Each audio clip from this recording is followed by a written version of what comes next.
அடிக்கிற வெயிலுக்கு ஹெல்மெட் போடும்போது கரெக்டாக இருக்குப்பா. ஹெல்மெட்ரா.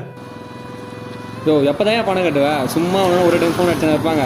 ஆ சீக்கிரம் பணத்தை கட்டுற விளையா பாரியா. வண்டி ஐயோ அடக்க முடியலையே. நம்ம ஹெல்மெட் மட்டும் இருக்கு. நம்ம ஹெல்மெட் தான். ஹெல்மெட்டை தவிர வருவான், வண்டியை தவிர.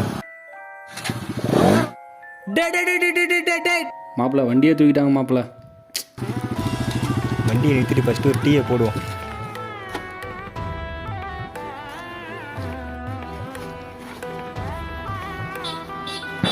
வண்டி எவன் வண்டியோ போனால் போட்டோம். நமக்கு நம்ம ஹெல்மெட் கிடச்சிச்சு, அதே போதும். ஆ நம்ம வண்டியை ஓட்டும் தான். நம்ம வண்டி நம்மளுக்கே கச்சிச்சுப்பா. கடவுள் இருக்காப்பா. ரைட்டு திருண்டு எதுவும் கையில் நிற்க மாட்டேங்குது. இதுக்கப்புறம் ஒயிட் சாப்பிட்ணும்.